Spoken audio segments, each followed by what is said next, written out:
I'm about to share with you the reality and truth behind those Google Ads policy violations which nobody has ever talked about before. I'm referring to these annoying messages that you get whether you run a Performance Max campaign or a search campaign, whatever has assets within it. And let's first take a step back and understand how these can actually negatively impact your ads in general, so you know why they're so important and why you should even be dealing with them to begin with. First things first, anytime you have a policy violation with Google Ads, whether it be a product policy violation or just an ad related policy violation like for your assets, for your search campaign or Performance Max, you want to understand that these things all directly signal Google's algorithm that you are not following directions. Your brand is not following directions. And as a result, Google actually starts sending your brand lower quality traffic. I've seen it happen so many times. It really doesn't care if you are getting high quality traffic or not, as long as Google is getting paid.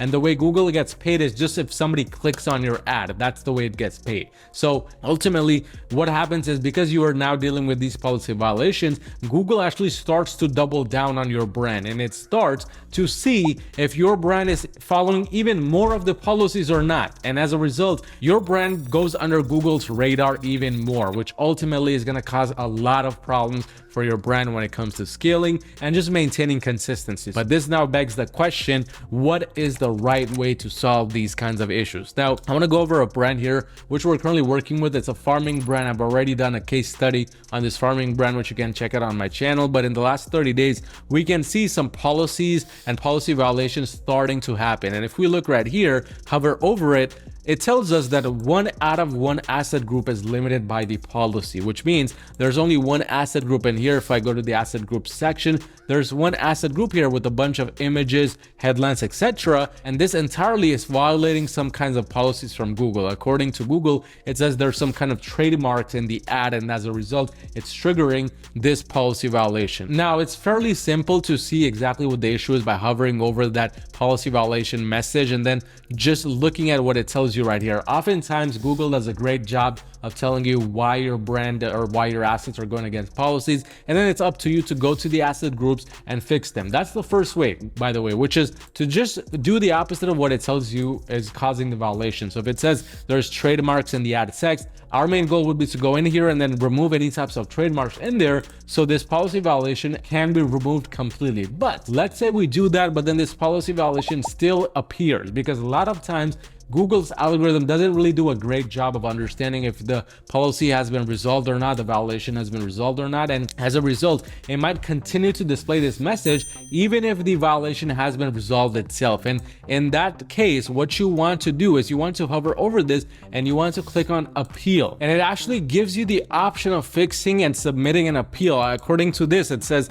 to submit an appeal for the trademarks and ad text policy, please click on the link below. Please note that the result of the appeal will be communicated to you directly and will not be published in the policy manager. So it's as simple as going to this appeal form, filling out all of this necessary information, and basically clicking submit. That's that simple to address these policy violations, and then that should take care of it if it is something that has already been resolved. But this is where so many brands go wrong, and they just let these policy violations continue to run in their ad accounts. They continue to basically limit the overall reach and scale of that ad itself. And if we look right here, the second PMax campaign, it has the same issue. So this is an issue that's mostly common with this brand we're handling, but it might be something different for you. The main thing that you need to do is, again, go in and try to either fix it or then appeal that itself. Because one thing you want to realize is not every single policy violation needs to be addressed. Here's what I mean.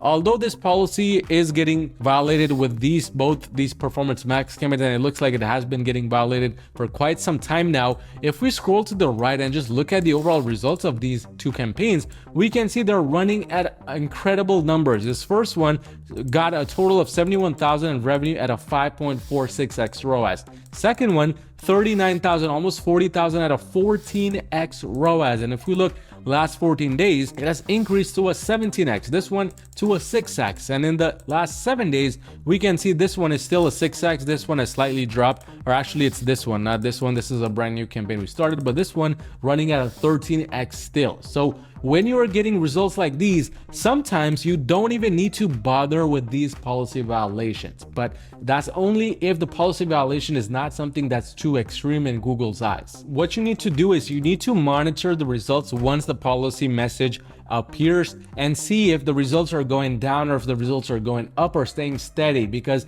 if the results do start to go down, that's when you need to take immediate action and fix those policy violation issues. But let's say the results stay the same or they even improve. Well, in that case, it's not something that's super urgent or needs to be addressed. However, it is good if you do end up addressing it and actually end up fixing it, because that's the only way to scale your brand long term. If you're doing $40,000 or more per month in revenue, you need just a little bit of extra help scaling your brand to the next level. Go onto my website at yourmarketing.com and schedule a free call with me to see how we can potentially work together and make that happen. But be sure to like this video if you found any type of value from it. Subscribe if this is the first time you're watching any one of my videos, and check out this case study I did recently on an e-commerce brand which we scaled to over 6 figures and even almost 7 figures with Google Ads per month.